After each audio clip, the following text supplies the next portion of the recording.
дуруд бинандаҳои азизу гиромӣ, умедворем хубу хуш ҳастед ва рӯзи хубе хоҳед дошт. соат дар душанбе 11 ҳоло навиди бомдодиро бароятон барои имрӯз 18 ноябр тақдим мекунам. имрӯз дар ин мавзӯъҳо хоҳем гуфт. барқи тоҷик дастур дод қарздорҳо аз гармиву рӯшноӣ маҳрум шаванд.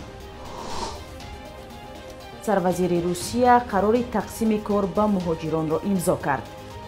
қирғизистон ба сокинони қарздор сабукӣ медиҳад. котиби давлатии иёлоти муттаҳидаи амрико вориди Гурҷистон мешавад.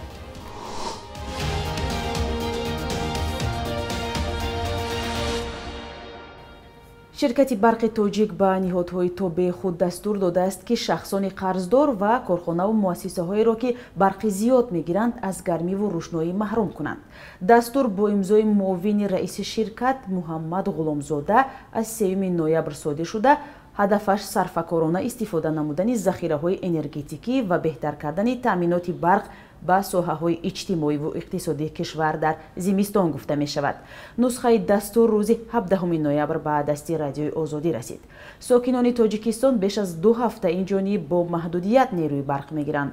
масъулони ширкати барқи тоҷик аз оғози моҳи ноябр то ҳанӯз дар посух ба норозигии сокинон мегӯянд, дар кишвар лимити барқ ҷорӣ нашудааст ва ин вазъро ба таъмири дастгоҳҳо ва истгоҳу зеристгоҳҳо рабт медиҳанд. санҷиши дурустии изҳороти ширкати барқи тоҷик аз ҷои дигар феълан номумкин аст. ширкати таъминкунандаи барқ ҳамчунин намехоҳад бигӯяд ё ба хабарнигорон нишон диҳад ки чӣ чиз ва дар куҷо таъмир мешавад. аммо дар дастури барқи тоҷик ба ниҳодҳои зертобеаш рӯшан гуфта шудааст ки интиқоли барқи муштариёни қарздор, корхонаҳои оҳангудозӣ, корхонаҳои хомӯшшағал ва корхонаҳои истеҳсолиеро ки аз меъёр зиёд барқ истифода мекунанд қатъ мекунад. сокинони минтақаҳо ки ба камбуди нерӯи барқ рӯбарӯянд мегӯянд дар тоҷикистон тақрибан 20 сол боз аз тира моҳ то аввали баҳор маҳдудияти нерӯи барқ ҷорӣ буд. ҳукумат соли 2017 эълон кард ки лимит ё тариқи реҷа додани барқ ба сокинон дигар идома нахоҳад ёфт, вале мардум мегӯянд ҳанӯз ҳам камбуди нерӯи барқро эҳсос мекунанд. сарвазири Русия Михаил Мишустин дар бораи тасдиқи ҳиссаи иҷозашудаи коргарони хориҷӣ дар фаъолиятҳои ҷудогонаи иқтисодӣ барои соли 2021 қарор ба имзо расонидааст. дар ин бора Российская газета хабар дода навиштааст, ҳиссаи қувваи кирояи хориҷӣ барои як қатор навъҳои фаъолиятҳои иқтисодӣ ки дар он маъмулан муҳоҷирони меҳнатӣ машғуланд муайян карда мешавад. соли 2021 ҳиссаи иҷозашудаи кормандони хориҷӣ дар соҳаҳои парвариши сабзавот ва истеҳсоли мебел, инчунин ҷангалпарварӣ ва коркарди чӯбу тахта 50% ва нақлиёти боркаши мусофирбари заминӣ ва автомобилӣ 24% аз шумори умумии кормандонро ташкил хоҳад дод. дар соҳаи сохтмон 80 ҳисса ҷудо шудааст. дар мағозаҳои махсуси савдои чаканаи машрубот ҳиссаи муҳоҷирони меҳнатӣ дар сатҳи 15% аз шумори умумии коргарон муқаррар шудааст. соли оянда ба муҳоҷирон дар дорухонаҳо, иншооти сайёри савдо ва бозорҳо, инчунин савдои чакана дар ҳудуди берун аз мағоза, хаймаҳо ва бозорҳо ҷойҳои корӣ ҷудо нашудааст. солона аз Тоҷикистон бештар аз 1 миллион шаҳрванд дар Русия кору зиндагӣ мекунанд, аммо бо сабаби баста будани марзҳо садҳо муҳоҷири тоҷик бекор мондаанд ва наметавонанд ба ватан баргарданд. президенти Арманистон Армен Саркисян ба баргузории интихоботи пеш аз муҳлати парлумонӣ даъват кард. вай гуфт, ин тасмим барои аз байн бурдани ихтилофҳое зарур аст ки баъд аз имзои созиш дар бораи Қаробоғи кӯҳӣ ба вуҷуд омаданд. Саркисян ки рӯзи 16 ноябр тавассути телевизион суҳбат мекард, гуфт, интихобот кишварро аз табаддулот ҳифз мекунад. дар пайи 6 ҳафта даргириҳо дар Қаробоғи кӯҳӣ ки миёни нерӯҳои Арманистону Озарбойҷон сурат гирифт, бо миёнравии Русия созиши сулҳ имзо шуд. котиби давлатии иёлоти муттаҳидаи амрико Майк Помпео қарор аст шоми 17 ноябр барои баррасии ҳамкориҳои амниятиву дифоӣ вориди Гурҷистон шавад. Помпео баъди анҷоми як сафари кӯтоҳмуддат ба Туркия мулоқот қавқози ҷанубӣ меравад. Дар сафари Истанбул ки онро вазорати хориҷии Туркия ҳамчун сафари комилан берабт сифат додааст, ҳеҷ мулоқоте бо раҳбарияти ин кишвар барпо нашуд. Дар қиёс дар Гурҷистон қарор аст Помпео рӯзи 18 ноябр бо президент, нахуст вазири хориҷа, намояндагони ҷомеаи шаҳрвандӣ ва раҳбари калисои ортодокси Гурҷистон Илияиду дидору гуфтугӯ кунад. Дар ҷараёни ин дидору гуфтугӯҳо ки дар чаорчӯби созиши ҳамкориҳои стратегии Амрико ва Гурҷистон сурат мегирад, рушди ҳамкориҳо дар бахши амниятиву дифоӣ, инчунин тиҷорат, маориф ва фарҳанг баррасӣ хоҳанд шуд. хабари зоҳиран муассир будани ваксинаи дуюми зидди коронавирус рӯзи 16 ноябр хушпазируфта шуд. дар ҳамин ҳол дар Иёлоти Муттаҳидаи Амрико эҳтимоли ҷорӣ шудани маҳдудиятҳои нави марбут ба пандемияи COVID-19 вуҷуд дорад. Ваксинаи дуюме ки қарор аст дар борааш моҳи ҷорӣ хабари расмӣ нашр шавад, мисли ваксинаи аввал то ҳол нишон додааст ки дар 90% ҳолатҳо натиҷаи мусбат дорад ва умед барои аз байн бурдани ин беморӣ марговарро бештар мекунад.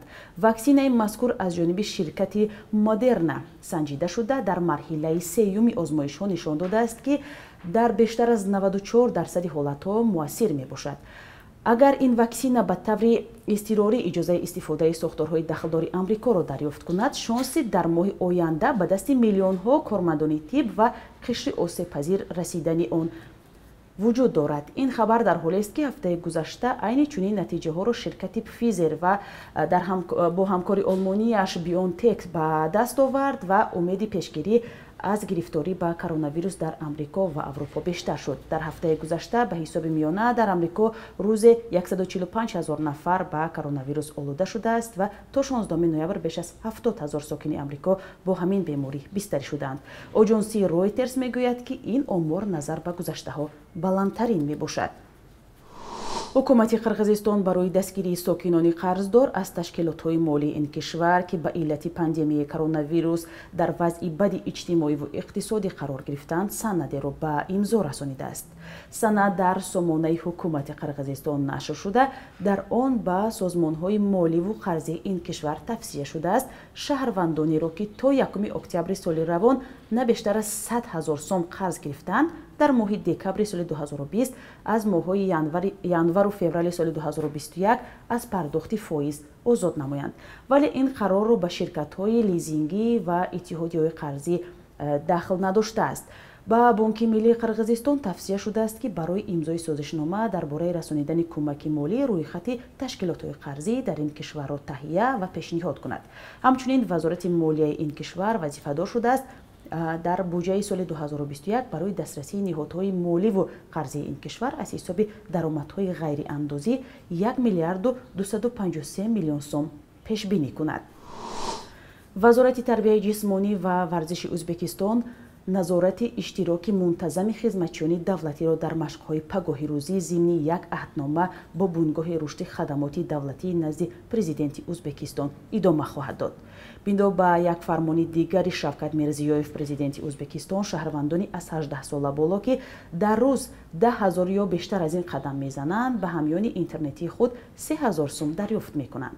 ба илова касоне ки дар сатҳи ноҳия дар моҳ бештар аз дигарон қадам мезананд, 300 000 сум, дар сатҳи минтақа бештар аз дигарон қадам мезананд, 500 000 сум ва дар сатҳи кишвар аз дигарон бештар қадам мезананд, 1 миллион сум дарёфт хоҳанд кард. обу ҳавошиносони Тоҷикистон огоҳ карданд ки аз 18 то 21 ноябри соли ҷорӣ дар кишвар ҳавои сард мешавад ва барфу боронҳои пуршиддат дар назар аст. оҷонсии ҳавошиносии кишвар ки гуфтааст дар баъзе аз минтақаҳои кӯҳӣ барфи бо шиддат меборад. дар ҳамин ҳол Кумитаи ҳолатҳои фавқулода ҳушдор медиҳад ки бинобар вазиши сахти бод ва бориши барфи тар, хароб шудани хатҳои барқ ва эҳтимоли афтидани дарахтон вуҷуд дорад.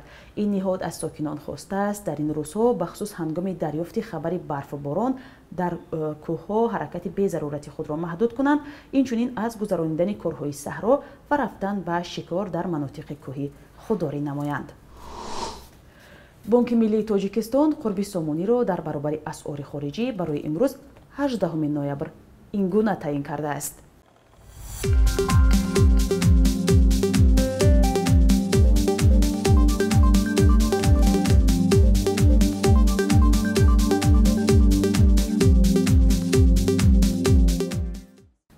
чанд хабару гузоришҳо ки дар навиди бомдодӣ тақдими шумо шуд. Матлабҳои аз ин ҳам бештари моро дар вебсайти Радиои Озодӣ ва саҳифаҳои мо дар шабакаҳои иҷтимоӣ пайгирӣ кунед. худо нигаҳдор.